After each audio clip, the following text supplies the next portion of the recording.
আসন্ন বাজেটে নিম্ন আয়ের মানুষকে স্বস্তি আর বিনিয়োগ বান্ধব নীতি গুরুত্ব পাচ্ছে বলে জানিয়েছেন প্রধানমন্ত্রীর অর্থ ও পরিকল্পনা উপদেষ্টা অধ্যাপক ডক্টর রাশেদ আল মাহমুদ তিতুমির।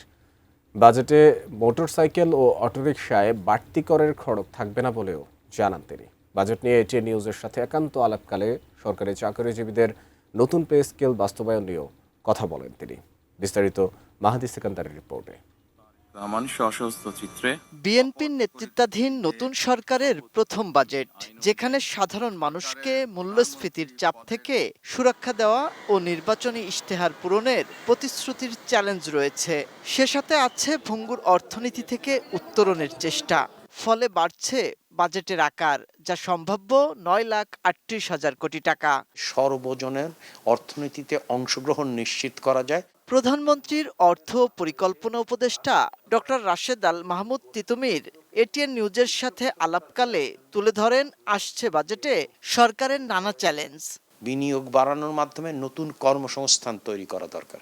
তৃতীয়ত, সেটা হচ্ছে জনগণের যে গণদ্রব্য, সেগুলো আজকে একেবারে ছিন্ন ভিন্ন প্রতিষ্ঠানগুলো ভেঙে গেছে। শিক্ষা, স্বাস্থ্য খাতে আমাদের বরাদ্দ বাড়াতে হবে। কোয়ালিটি সম্পন্ন আন্তর্জাতিক মানের still bar CSRM, committed for better still. বিগত আওয়ামী লীগ সরকারের চেয়ে প্রায় 1.5 লাখ কোটি টাকার বাড়তি বাজেট ঋণ নির্ভরতা বাড়াবে কিনা সে বিষয়েও ব্যাখ্যা দেন তিনি। ঋণের ক্ষেত্রে, ব্যবস্থাপনার ক্ষেত্রে উত্তরণ কখন ঘটবে? যখন অর্থনীতির আকার অনুযায়ী ঋণের পরিমাণ কমে আসবে, অর্থনৈতিক কর্মকাণ্ড বেড়ে যাবে, তখন তো করের হার না বাড়িয়েও কর আদায় বেড়ে যাবে। উপদেষ্টা জানান, বাজেটের সরকারের প্রধান লক্ষ্য নিম্ন আয়ের মানুষকে সুরক্ষা দেওয়া। ফলে সামাজিক সুরক্ষা খাতে মোট ভর্তুকি থাকছে 1 লাখ কোটি টাকারও বেশি।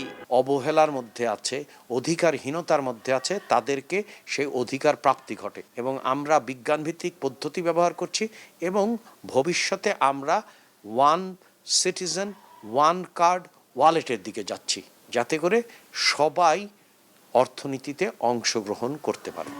বাজেটে মোটরসাইকেল মালিকদের ওপর অগ্রিম আয়করের খড়গ ও অটোরিকশায় করারোপের বিষয়েও খোলাসা করেন তিনি। বাজারে অনেক রকমের বিষয় চাওর থাকতে পারে, কিন্তু সেটা আমাদেরকে লক্ষ্য রাখতে হবে যে সংসদে কি প্রস্তাবিত হয়েছে। করের ক্ষেত্রে একটা ন্যায় বিচার আসতে হবে। আসছে বাজেটে সরকারি চাকরিজীবীদের জন্য নতুন পে স্কেলের সুখবর নিয়েও কথা বলেন প্রধানমন্ত্রীর অর্থ পরিকল্পনা উপদেষ্টা।